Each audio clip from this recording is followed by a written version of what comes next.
Hey everybody, so today is day one of writing a narrative poem, and really all you have to do today is think of a topic. Okay, so that's pretty much it. The one thing I really want to stress about the first day though is this. Remember that a narrative poem does not have to be about it does not have to be about a narrative. It doesn't have to be about a story that's super long, right? You're not writing a novel.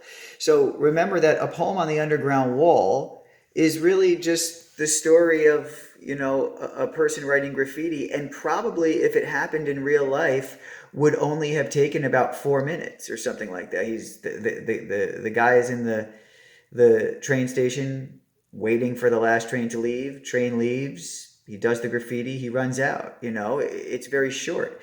Same with Casey and the Bat in the Pizza Hut commercial that I posted and that we talked about in class. It's like Casey at the Bat and that commercial are only the last inning of a baseball game. And you could argue it's even actually more like the last out of the last inning of a baseball game. So it's extremely short. So you'll notice that some of the suggestions that I've given are very short, right? So the last 5 minutes of a game you were in or watched, that could be a topic that you write about. Maybe a championship game that you were in or a championship game that you remember so well because it was like just stuck in your head, because it was so good.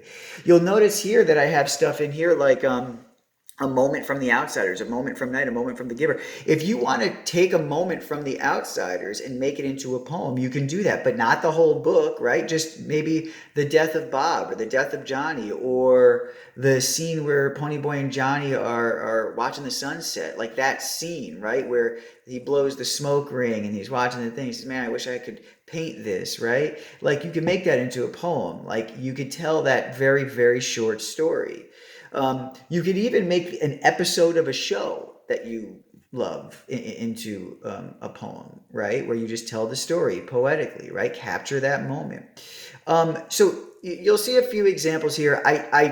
I didn't want to give you a million, but I didn't want to only give you three, right? So I gave you a few, but you can also obviously come up with your own, but I felt like I had to suggest a few.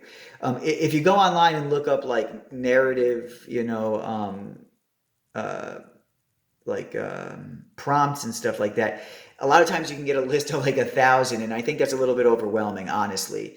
So I like to kind of keep it somewhat short. But before I go, you'll notice other ones like eating a meal, eating a good meal, eating a horrible meal, a holiday experience, right? Like Christmas Eve 2018 or Christmas Eve dinner 2018. You know what I'm saying? Like just a moment, right? Passover Seder, 1997, something like that.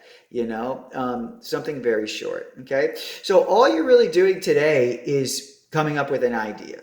That's it. Okay. And in the box marked to your answer, you're just going to write your topic. Like two people break up. That's your topic. Okay. Also, remember here this idea of experience and imagination that we talked about probably in September. Like when you write a narrative, it's a mixture of experience and imagination. So you might take something that happened and kind of make it fictional by kind of making it a little bit more interesting, so to speak. You know what I'm saying? Like you could kind of make it a little bit more dramatic and stuff like that, which is fine. Fiction comes from reality to a degree, right?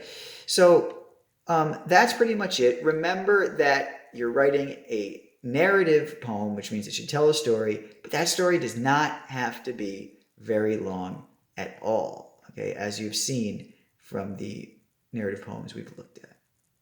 Thank you.